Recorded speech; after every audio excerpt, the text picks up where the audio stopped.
What's going on, everybody? It's Alex here from Tiger Skull RPG, and today I want to talk about how you can prepare your model for resin printing so that your sculpt doesn't leave behind any nasty pockets or holes that could contain some uncured resin and really create a mess on your hands. So we're going to get into that, but first thing I want to talk about some scene management here. For my figures I usually keep two versions on the go.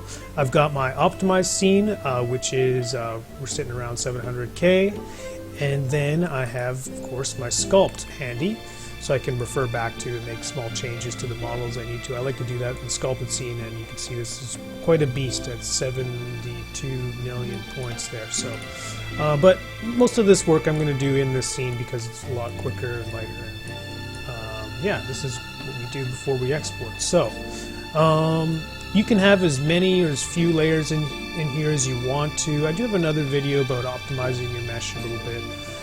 How to create these, but basically I just have a layer for every element that I want to really control. So if the mask is a little bit higher res than the other pieces of the design, just in case you want to focus in on the bust of this character or something like that. Another really important thing I think is this boolean at the bottom I have. It's just a cube that I use to cut the bottom off of this base, because without it there's kind of this rock texture underneath here, and I think a flat base is really just the way you want to go for miniatures. It's really nice to have an FDM printing, or anytime you want to just print it straight up. It's just a good option to have and a good habit to get into. So let's get into it. Okay, so you have your optimized scene here. You've got all your layers set up and all your resolutions figured out. Hit your make boolean mesh, and we'll do that. And there's a little error here, but that's okay. I kind of wanted to show you guys this. Anytime you do decimation master, you have to come in and do close holes. If you don't do that, for whatever reason, decimation master leaves tiny little holes, and you just want to be aware of that and close them after you run that command to optimize your figures. And so if you don't, it's going to create this this U-mesh scene that has all your layers. It's not really useful at all, so let's just delete it. And now that we've closed it, let's do that again. We'll make boolean again. Shouldn't take too long, especially if you're working on this optimized scene. Under 1 million points, should be pretty nimble. So here you go. Now we've got everything in one piece. We've got all our resolutions set. The last thing I want to do before I export this is to just have a look inside the model and see what's going on. I'm going to duplicate and initialize just to quickly create a cube for myself here. And that'll put a cube in the center of the scene. And let's scale this up quite big so I can kind of run it through the entire model.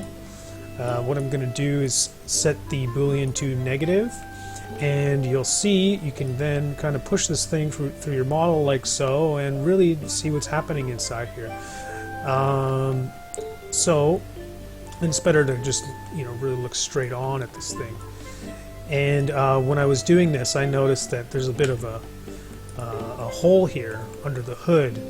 I really did want the head to be one holistic piece, so yeah, I don't want this hole inside the mesh to be collecting resin that won't cure. So that's what I want to highlight by doing this process, and what I would like to fix.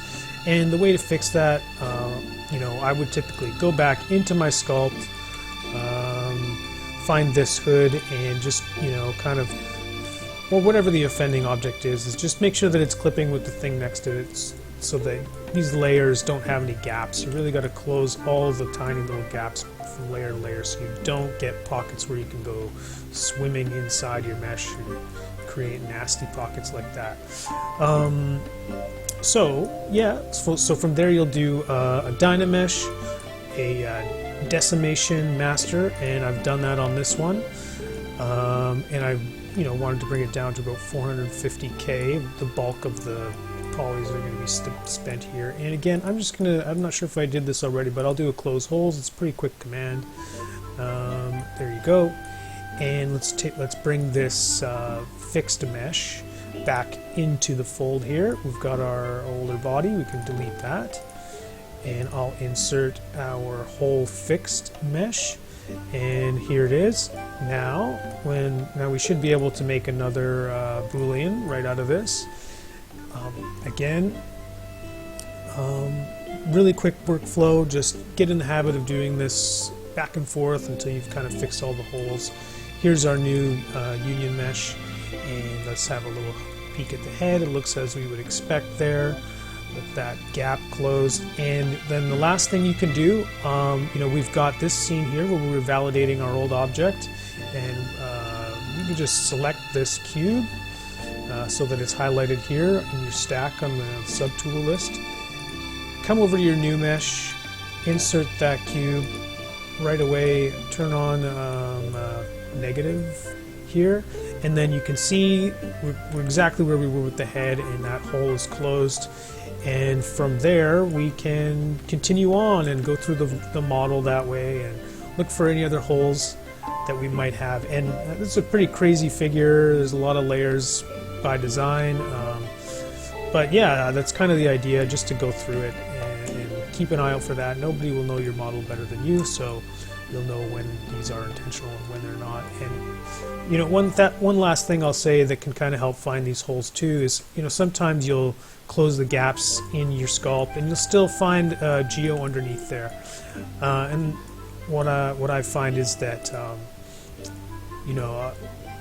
the polygroups can really help you out. So after a union mesh, it'll keep a polygroup for each item you had previously.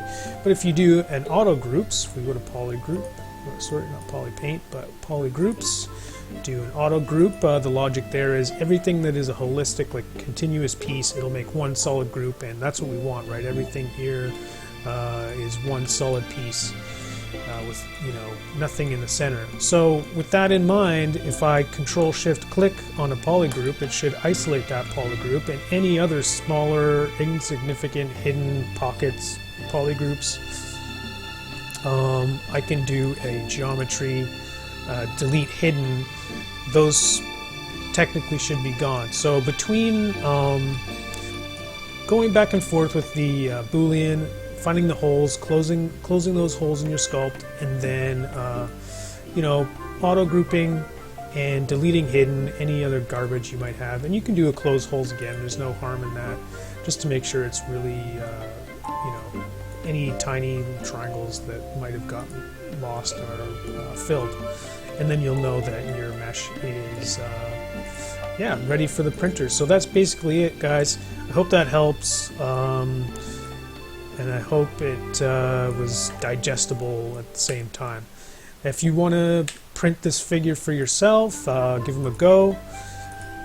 He's part of the Wraiths of Old, and he'll be available on Tiger Skull RPG. And head over to tigerskullrpg.com to download that. Okay, thank you very much. We'll catch you next time. Good luck sculpting and printing. Ciao, everybody.